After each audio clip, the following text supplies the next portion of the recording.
আজি শোণিতপুৰ জিলাৰ তেজপুৰৰ কছাৰী গাঁওস্থিত এথনিক লজিঙৰ সভাকক্ষত বিশ্ব সৰ্প দিৱস 2025ৰ প্ৰস্তুতি সম্পৰ্কীয় এখন বিশেষ সাধাৰণ সভা অনুষ্ঠিত হৈ যায়।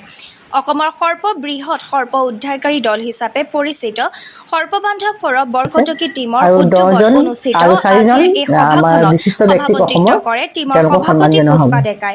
আমাৰ আজি যিখন মিটিং হ'ল এথনিক লজত আমাৰ গোটেই সৰ্পবান্ধৱ টীমৰ সৌৰভ বৰকটকী সৌজন্যত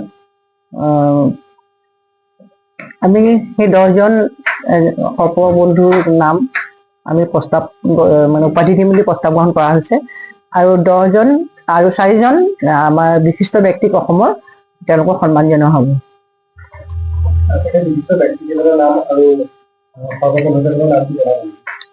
হয় জনাম।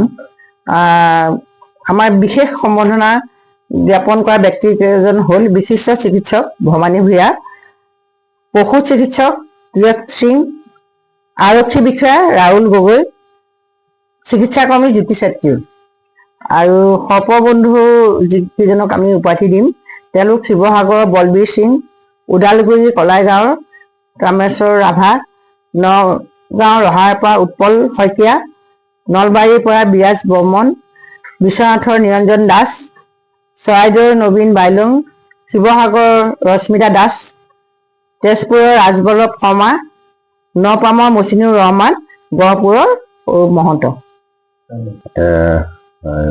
সৰ্পবান্ধৱ আচলতে সৰ্পবান্ধৱ আমাৰ সৌৰভ বৰকটকী এইটোতো আছেই, কিন্তু সাপো আমাৰ আচলতে বান্ধৱেই বন্ধুৱেই।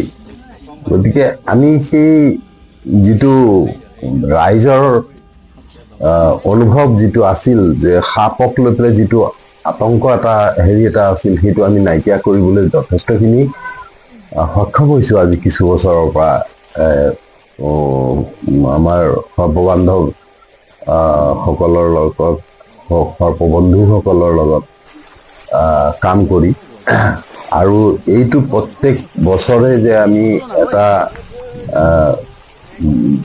উদযাপন কৰিছোঁ, এই উদযাপনৰ দ্বাৰাও যথেষ্টখিনি সজাগতাৰ সৃষ্টি হৈছে আৰু যথেষ্ট মানুহ উপকৃত হৈছে যে সাপে কামুৰিলে আজিকালি আৰু মানুহে বেজ বিচাৰি নাযায়, অন্ততঃ চিকিৎসালয়লৈ আগবাঢ়ে।